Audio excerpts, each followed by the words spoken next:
তুমি কাজ শুরু করলেই হঠাৎ ফোনটা হাতে তুলে নাও। একটু পড়তে বসলে মন চলে যায় বন্ধুর কথায়, গেমে বা সোশ্যাল মিডিয়ায়। মনে হয় সব করতে চাই, কিন্তু মনকে নিয়ন্ত্রণ করতে পারছি না। ঠিক এমনই ছিল ইথানের জীবন। বুদ্ধিমান ছিল, স্বপ্ন ছিল, কিন্তু মনটা ছিল এক বুনো ঘোড়া, লাগামহীন, অস্থির। একদিন গুরুজি বললেন, যদি মন তোমাকে টানে তুমি পড়ে যাবে নিচে, কিন্তু যদি মনকে টানতে শেখো তুমি উঠবে সবার ওপরে। তখনই ইথান বুঝল, সাফল্যের আসল লড়াই বাইরের নয়, নিজের মনের ভেতরেই। আর এখনই সেই লড়াই শুরু করার উত্তম সময়।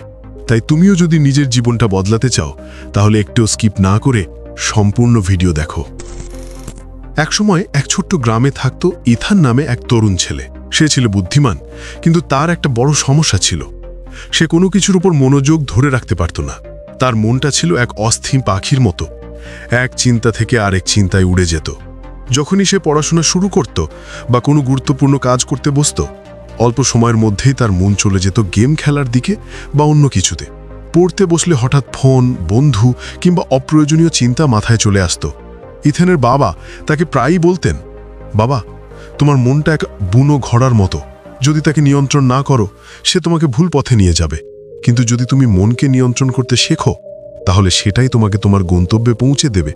কিন্তু ইথান কথাগুলো কখনো গুরুত্ব দিত না। একদিন গ্রামের এক জ্ঞানী গুরুজি, যিনি তরুণদের সফল হতে শেখাতেন বলে বিখ্যাত ছিলেন, সেই গ্রামে এলেন। ইথানের বাবা তাকে নিয়ে গেলেন গুরুজির কাছে এবং বললেন ছেলের সমস্যার কথা। গুরুজি হাসলেন, তারপর ইথানকে এক গ্লাস পানি দিলেন, বললেন, এই গ্লাসটা হাতে ধরে আমার বাগানের চারপাশে হাঁটো, কিন্তু সাবধান, এক ফোঁটা পানিও যেন না পড়ে। বিষয়টা শুনে সহজ মনে হলো, কিন্তু যখন সে হাঁটতে শুরু করলো, চারপাশে পাখির ডাক, পাতার শব্দ, বাচ্চাদের হাসাহাসি, সবকিছু তার মনোযোগ নষ্ট করছিল। প্রতিবার সে তাকালে পানির একটু না একটু ছিটকে পড়ত। যখন সে ফিরে এলো, গ্লাসের অর্ধেক পানি নেই। গুরুজি জিজ্ঞেস করলেন, এত পানি ফেললে কেন? ইথান উত্তর দিল, আমি মনোযোগ হারিয়েছিলাম। গুরুজি বললেন, এই গ্লাসটাই তোমার লক্ষ্য, আর পানি হলো তোমার মনোযোগ। চারপাশের শব্দগুলো হলো পৃথিবীর বিভ্রান্তি। যদি তুমি তোমার মনকে নিয়ন্ত্রণ করতে না শেখো, তাহলে বুঝে ওঠার আগেই তুমি তোমার সবকিছু হারাবে। সেদিন ইথান বুঝতে পারল তার আসল সমস্যা কোথায়। সেই দিন থেকে সে ধীরে ধীরে পরিবর্তন শুরু করল। প্রতিদিন একই সময়ে ঘুম থেকে উঠতে লাগলো, ফোন ব্যবহারের সময় সীমিত করল, আর যাই করত পুরো মনোযোগ দিয়ে করতে লাগলো। প্রতিদিন সকালে কিছু সময় ধ্যান করতে লাগলো, যাতে মন শান্ত ও স্থির থাকে।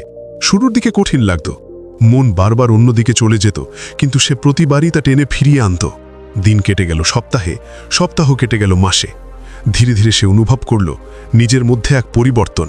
তার স্মৃতিশক্তি বাড়ল, পড়াশোনার ফল ভালো হলো। 1 বছর পর ঘোষণা এলো, একটি বড় জাতীয় প্রতিযোগিতা হবে, যেখানে শিক্ষার্থীদের সীমিত সময়ে জটিল সমস্যার সমাধান করতে হবে। ইথানও অংশ নিল। প্রশ্নগুলো ছিল কঠিন, অনেকেই আতঙ্কে ভেঙে পড়ল, কিন্তু ইথান শান্ত রইল। গুরুজির শেখানো সেই 1 গ্লাস পানির শিক্ষাটা মনে করে সে এক এক করে প্রশ্ন সমাধান করতে লাগল। ফলাফল ঘোষণার দিন সবাই অবাক, ইথান হয়েছে প্রথম স্থানাধিকারী। পুরো গ্রাম উল্লাসে ভরে উঠল। গুরুজি গর্ব ভরে হাসলেন।